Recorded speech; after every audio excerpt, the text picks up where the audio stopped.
I was sentenced today for continuing to assemble for worship with our congregation in 2020 and 2021 as the Bible directs. A justice of the peace fined me $65,000 for an outdoor church service that was live streamed and open for all to attend on June 6, 2021. Even though most pandemic-related charges have been dropped, and many are being dropped in Alberta, the recent ruling there does not apply to Ontario, as it pertains to a technicality of the issuance of the pandemic mandates in Alberta, not the constitutional validity of the tyrannical orders imposed by conservative governments in our provinces. I admitted today to one count of obeying God rather than man.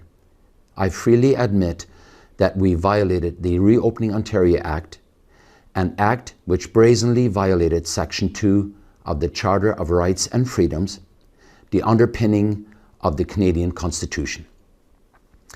In her decision, released on February 28, 2022, Ontario Superior Court Justice Renee Pomerantz ruled that the orders stemming from the Act directly violated our freedom of religion and accepted that these mandates had a negative psychological impact on the well-being of church members.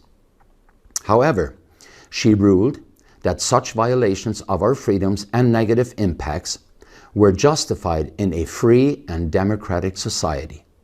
This decision was later upheld by the Ontario Court of Appeals, as well as by default the Supreme Court of Canada, by even refusing to entertain our appeal on this matter of national importance. After much prayer and consultation with leaders and wise counselors, I made a decision to accept a deal that will end further legal battles as it pertains to myself, the Elmer Church of God, my family, and all others that have been ticketed and summoned for worshiping with us in Elgin County.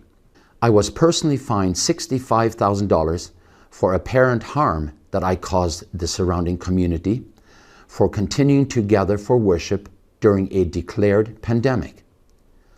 All other charges relating to gathering will be dropped, which, if taken to trial, could amount to hundreds of thousands of dollars in legal fees if acquitted, and hundreds of thousands of dollars in fines if found guilty. As gathering for worship was declared a harmful act in the community to the court today, I, along with the Church of God congregation, offered, in lieu of the fine, to donate $75,000 over the next year to the Elmer Food Bank to make amends to the local community that was most impacted by our actions.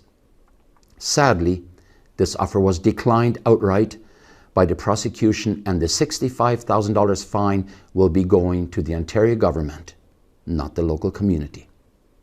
This raises the question whether our actions were a harm to the community or a harm to the government narrative.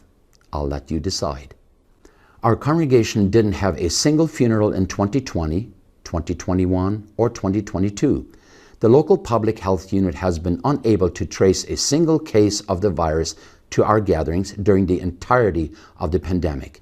We were threatened by neighbors, persecuted by Christians, defamed by the media, vandalized by radicals, surveilled by the police, and fined by the government for offering the gospel to the lost, hope to the fearful, comfort to the hurting, refuge to the outcast, food for the hungry, and a hug to the rejected. That, my friends, is the fundamental duty of the church, the people of God. When we abandon that duty, we bow to man and turn our back on God. By God's grace, I will always obey God rather than man, regardless of the consequences. Did I make mistakes? Could we have done better in some situations? Of course. We now have the privilege of hindsight, and our position on the pandemic is broadly and scientifically validated, regardless of your faith in God. Public trust in our governments and institutions is collapsing with no end in sight. We know the truth will prevail. Lies and liars will be exposed. So I implore you, love the Lord God with all your heart and soul. Follow His voice, His prophets and leaders. The best is yet to come.